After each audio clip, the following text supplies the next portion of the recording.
Suamiku Om Tentara. Bab 017. Sebenarnya, Niki itu lagi sakit berat. Zaida dokter udah vonis kalau waktu hidupnya udah nggak lama lagi karena nggak ada pengobatan yang cocok. Kemungkinan, pengobatan yang dia jalani hanya sekadar untuk mengurangi dampak penyakitnya saja, supaya dia masih bisa kelihatan hidup normal meski sebenarnya penyakit itu nggak bisa disembuhkan, jelas Firza. Zaida terkejut. Jadi, Firza mengangguk. Iya. Makanya tadi saya itu khawatir karena dia perjalanan jauh ke sini. Zaida mengembuskan napas berat. Ia turut prihatin dengan kondisi Niki. Ya Allah, semoga dia baik-baik saja ya, Mas. Firza mengamini. Setelah acara selesai, Zaida dan Firza langsung ke kamar. Acara resepsi hari ini benar-benar melelahkan dan membuat mereka berdua pegal-pegal karena lama berdiri untuk menyambut tamu. Sekarang, tamu-tamu yang datang sudah pulang, hanya tersisa beberapa tamu jauh saja yang kebanyakan adalah teman lama Pak Kiai dan Bu Nyai dari pesantren yang sama dulu. Orang tua Zaida pun juga masih di sini, ikut berkumpul dengan Bu Nyai dan Pak Kiai yang masih beramah tamah sebagai keluarga besan. Di kamar, Zaida sudah melepas gaun pengantinnya dan menghapus make up. Ia sudah mencuci muka dan berganti memakai piyama biasa. Lalu, Firza masuk setelah dirinya membersihkan diri. Ia tersenyum melihat istrinya yang sudah segar dan berdandan rapi. Andai saja Zaida tidak sedang kedatangan tamu bulanan, mungkin malam ini akan terasa semakin spesial. Saya mau bersih-bersih dulu ya, kata Firza. Zaida mengangguk seraya tersenyum lembut. Setelah Firza selesai membersihkan diri, ia naik ke atas kasur menyusul Zaida yang sudah lebih dulu naik ke atas sana. Tiba-tiba saja Firza merebahkan kepalanya di pangkuan Zaida. Firza menatap Zaida dari bawah kemudian ia tersenyum tipis. Tidak ada kata di antara mereka, tetapi baik Zaida maupun Firza seolah sama-sama bisa memahami isi hati satu sama lain. Lalu, Firza pun meraih telapak tangan Zaida dan menggenggamnya dengan erat. Selama beberapa saat, Firza menikmati jemari Zaida dengan menciuminya dalam diam. Zaida hanya bisa menahan debaran jantungnya atas apa yang Firza lakukan. Ia terlalu malu karena mendapatkan perlakuan romantis dari suaminya itu. Kamu capek enggak? Tanya Firza. Zaida mengangguk. Lumayan. Firza terkekeh. Tidur aja, yuk. Ajak Firza. 48. Zaida ikut tersenyum. Ayo. Malam itu menjadi malam yang amat membahagiakan untuk Firza dan Zaida. Meskipun belum bisa melaksanakan ritual pengantin baru, tetapi bisa menyelesaikan seluruh rangkaian acara pernikahan mereka sampai tuntas tanpa suatu kendala apapun sudah menjadi hal yang amat memuaskan. Dan yang lebih penting, mulai hari ini Zaida dan Firza tidak harus menjalani LDR lagi. Niki yang malam ini menginap sudah dipindahkan ke kamar lain sesuai dengan instruksi Firza. Ia sama sekali tidak bisa tidur. Gadis itu hanya berbaring sambil memandangi langit-langit kamar itu, lalu kemudian jemari Niki meraih sesuatu di lehernya. Sebuah kalung dengan liontin yang berisi foto seseorang. Niki membuka liontin tersebut dan memperhatikan isi fotonya. Wajah seseorang yang amat dicintainya itu membuat air matanya seketika menetes. Niki terisak, kemudian mengecup pelan liontin tersebut. Ia kemudian menggumam pelan, kamu hanya milikku. 49. Tengah malam ketika Firza dan Zaida sudah terlelap, tiba-tiba ponsel Firza yang ia letakkan di meja samping tempat tidur bergetar. Firza langsung terbangun karena terganggu dengan suara getarannya. Ia langsung mengambil ponsel itu dan mengecek siapa kiranya yang menghubungi dirinya tengah malam begini. Firza mengerjap pelan sambil mengucek matanya. Ia seketika mengernyit tatkala melihat nama yang tertera pada layar ponselnya. Niki. Mau ngapain anak itu telepon aku malam-malam begini? Gumamnya pelan. Panggilan pertama mati, sebab Firza tidak kunjung mengangkatnya.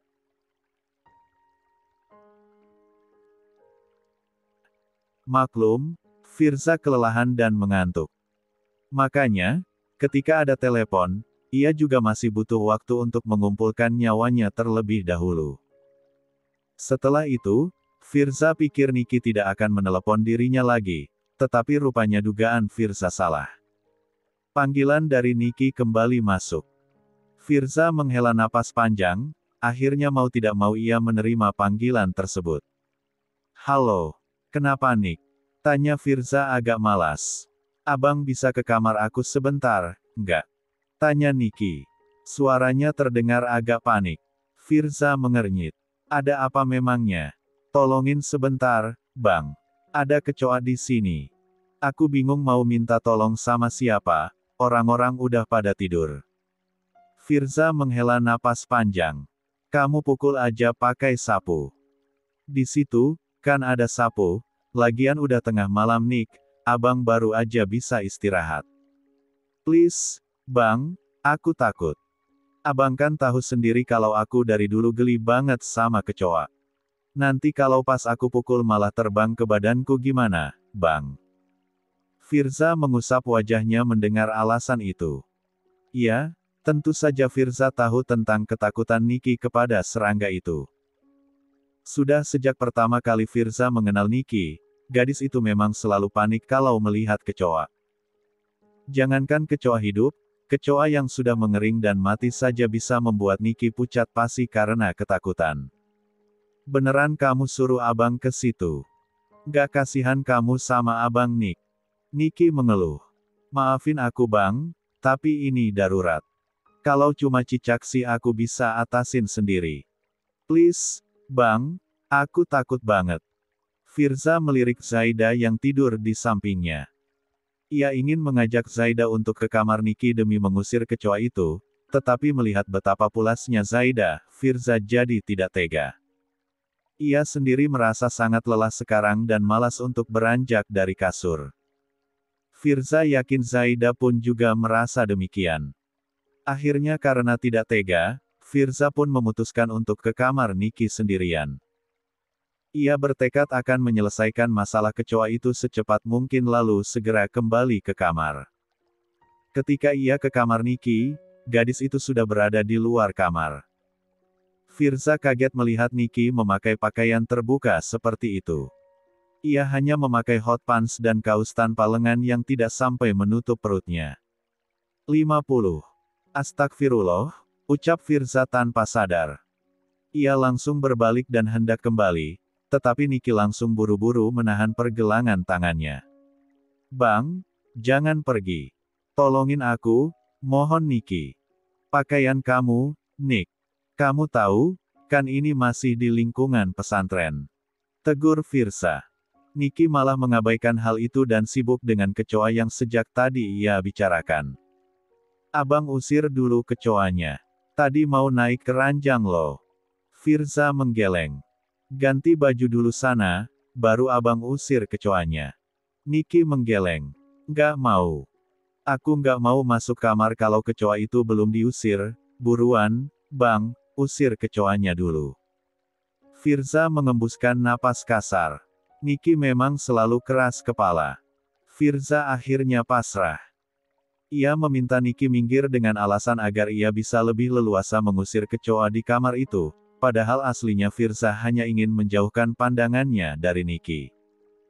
Di kamar itu, Firza fokus mencari-cari kecoa yang sejak tadi membuat Niki heboh. Di kolong tempat tidur, di ranjang, di dekat kursi, atau di dekat lemari, semua sudah Firza periksa tetapi hasilnya nihil. "Mana sih? Nggak ada kecoa kok. Kamu ngelindur kali?" tanya Firza. Sialnya, tiba-tiba Niki yang sejak tadi berdiri di belakang Firza malah langsung memeluknya erat-erat. Firza kaget bukan main. Ia berusaha untuk melepaskan lengan Niki yang melingkari badannya. "Nick, kamu apa-apaan sih? Lepasin abang sekarang," pinta Firza. Niki malah merengek. "Tadi kecoanya terbang lewat lubang angin di atas jendela itu, Bang."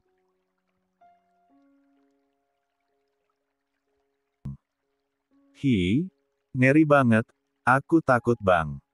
Firza sebenarnya ingin marah karena Niki lancang memeluknya. Firza bisa berteman dengan lawan jenis, tetapi sedekat apapun hubungan pertemanan itu, pada dasarnya mereka bukan mahram, termasuk juga Nicky. Ia tidak suka dengan orang yang melewati batas dan menyentuh dirinya sembarangan. Nick, lepasin abang sekarang. Nicky tidak juga melepaskannya. Ia malah menyandarkan kepalanya pada punggung Firza, masih sambil merengek dan mengeluhkan kecoa yang Firza tidak lihat sama sekali keberadaannya. Bang, aku takut banget. Firza berusaha keras menahan diri untuk tidak marah meski sebenarnya kesal. Lepasin dulu, Nick.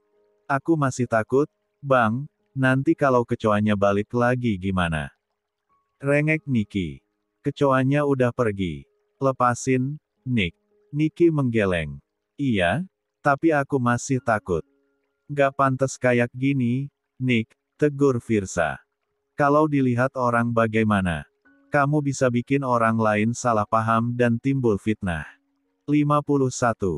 Ya udah, kalau gitu Nicky tidur di kamar abang, ya. Firza melotot kaget. Hah? Aku mohon, Bang.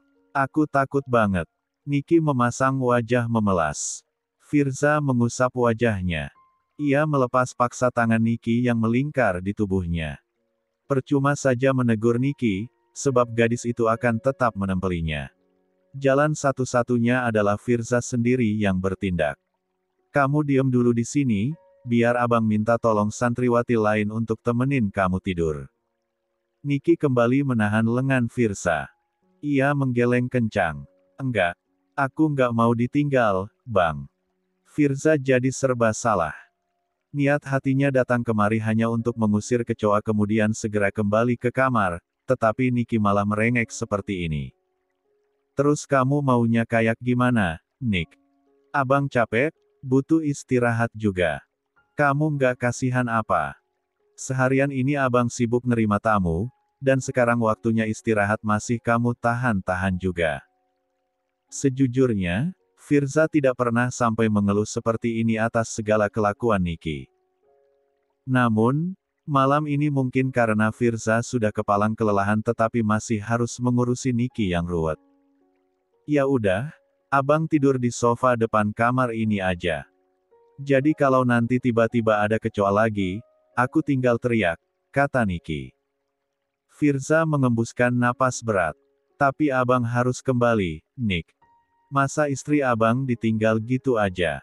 Nicky mengerucutkan bibirnya. Kedua matanya kembali berkaca-kaca. Abang? Aku takut banget loh ini. Masa abang tega sih? Abang, kan seterusnya juga bakal sekamar sama istri abang. Masa temenin aku sebentar aja nggak mau? Aku minta tidur di kamar abang juga abang nolak. Firza benar-benar terdesak. Akhirnya, ia pun mengangguk pasrah meskipun setengah tidak ikhlas dengan permintaan Nicky. Ya sudah, abang tidur di sofa, kamu buruan masuk ke kamar dan tidur lagi sana. Nicky seketika tersenyum lebar. Abang janji jangan pergi dari sofa ya. Firza mengangguk malas. Iya, iya. Akhirnya, Nicky pun masuk ke kamar lagi untuk tidur. Sebelum ia naik ke ranjang, Nicky sengaja membiarkan pintu kamar itu terbuka sedikit untuk memastikan Firza benar-benar tidur di sofa. Firza sendiri rebahan di sofa. Suasana hatinya cukup buruk, tetapi ia masih berusaha untuk tetap bersabar. Ini bukan pilihan yang bagus pula, tetapi daripada Nicky harus tidur di kamarnya dengan Zaida, Firza justru malah semakin merasa tidak enak karena takut Zaida nanti terganggu. Dini hari sekitar pukul 1:30 pagi, Zaida terbangun karena ingin ke kamar mandi. La mengernyit bingung ketika mendapati Firza tidak ada di sampingnya. Mas Firza kemana? Iya. Gumam Zaida. 52. Zaida berusaha untuk tidak berpikir macam-macam, jadi ia pun segera ke kamar mandi untuk menuntaskan keinginannya buang air kecil. Setelah mencuci tangan, Zaida kembali lagi ke kamar, tetapi Firza masih juga tidak ada. Zaida akhirnya menghubungi Firza, tetapi ponsel pria itu malah bergetar di dalam kamar. Loh? HP-nya ditinggal di kamar lagi, Mas Firza kemana sih? Zaida berbaring lagi, ia berusaha untuk tidur. Ia pikir, Firza nanti akan kembali. Namun, hingga 5 menit berlalu, sama sekali tidak ada tanda-tanda Firza akan kembali. Zaida jadi tidak bisa tidur karenanya. Ia pun memutuskan untuk mengecek keluar. Zaida segera memakai hijab kemudian cadarnya, lalu ia pun keluar. Masih dini hari begini memangnya Mas Firza kemana sih? Masa dia? Ucapan Zaida terhenti. Ia melihat Firza berbaring dan terlelap di sofa. Namun, yang membuat Zaida mengernyit tidak nyaman adalah, Firza diselimuti dengan jaket perempuan. Zaida langsung mendekat. Firza sendiri tampaknya masih sangat nyenyak sehingga ia sama sekali tidak sadar jika Zaida datang. Jaket siapa ini? Gumam Zaida, hati Zaida mendadak panas. Entah mengapa, ia tidak suka melihatnya. Lalu, tiba-tiba Niki keluar dan bertemu pandang dengan Zaida. Niki masih memakai pakaian terbuka yang tadi. Ia sama sekali tidak sungkan meskipun sedang bertamu di tempat orang lain, apalagi tempat ini masih dalam ruang lingkup pesantren. Zaida menghela napas berat melihat penampilan Niki. Ia tidak suka menghakimi orang lain, tetapi ia merasa risih juga jika Niki kurang menjaga penampilannya ketika menginap di tempat orang. Setidaknya, jika sedang menginap di rumah orang lain, Niki bisa memakai pakaian yang lebih sopan. Sayang sekali, Zaida tidak kuasa hendak menegur. Ia baru bertemu dengan Niki hari ini, dan ia juga tidak mau dianggap mengatur-atur pakaian orang lain. Kamar mandi di mana? Iya. Tanya Niki. Di kamarku enggak ada kamar mandinya. Kamu lurus aja, di situ ada kamar mandi. Bagian sisi yang kanan. Niki pun melenggang pergi begitu saja, tidak ada ucapan terima kasih sama sekali. Sementara Zaida, ia yang sejak tadi berusaha untuk berpikir positif seketika langsung suuzon. Melihat penampilan Niki tadi, lalu Firza yang tidur di sofa depan kamar yang ditempati Niki, apalagi juga Firza diselimuti dengan jaket perempuan. Zaida berasumsi, jaket itu adalah milik Niki. Hati Zaida mendadak resah.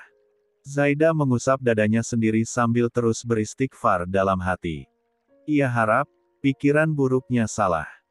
Ia pun akhirnya kembali lagi ke kamar tanpa membangunkan Firza.